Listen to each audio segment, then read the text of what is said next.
I think I would start by saying how sad it is that you don't know this wonderful story, a tragic story, but it's very wonderful. I would say that this was a man who was truly good and truly following the call that God had asked of him.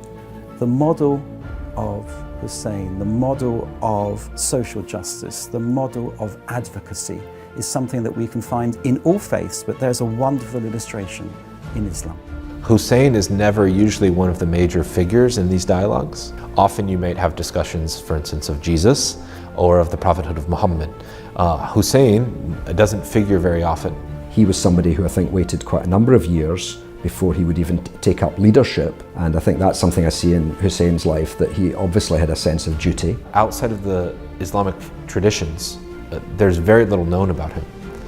And here is a model of a spiritual leader, of a religious leader, of a political leader, who actually, I think, could speak much more broadly to the world. It would be nice to include Hussain in the sort of pantheon of religious greats that often people talk about: Moses, Jesus, Buddha, Mother Teresa, Martin Luther King, these names that people regularly know. You're dealing with a really tragic event that took place in real history, you know, a handful of people, and outnumbered by a vast army, and deprived of water, women and children.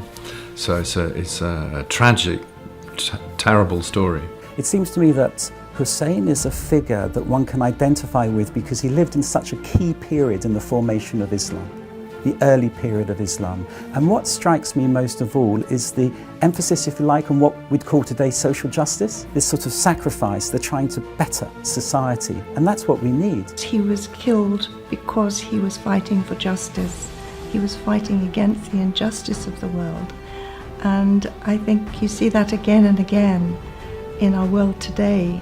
Because the story that's there about fighting against injustice, of a small group who stands up against the tyranny of the many. These stories echo throughout our religious traditions and give hope and light to all of us. The Battle of Karbala is a tragic moment in the early Islamic tradition. It's a marker of a split that was beginning to burgeon that now went seemingly irreconcilably apart. But what we can learn from our models like Hussain and the experience with Yazid is that it is possible to fight oppression. It is possible to develop what I would call a critical solidarity. And how much easier is it to develop that solidarity with partners in faith?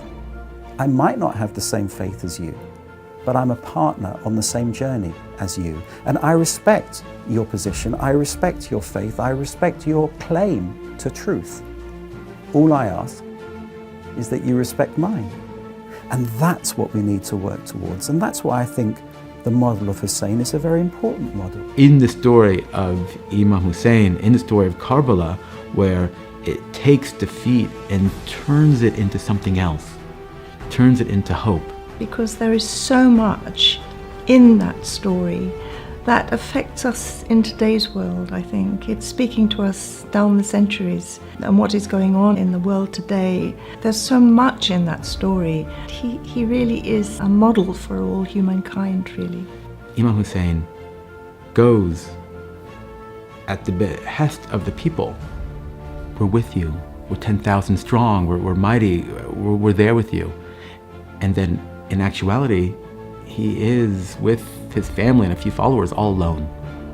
The impact of the story is that it's a historical tragedy, and any great any moment like that where people resist heroically is a powerful story that transcends its context.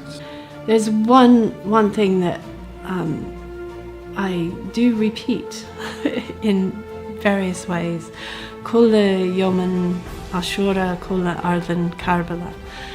Every day is Ashura, every place is Karbala. And what this is saying is that every place has its moments when people have been oppressed and killed for standing up for freedom. And this kind of thing happens every day. It's happening today. happened yesterday, it'll happen tomorrow, and it will carry on happening. The fact that to those in the Shia members, friends that I speak to, say, and now when we look back during Muharram and Ashura, we say, we would have been with you.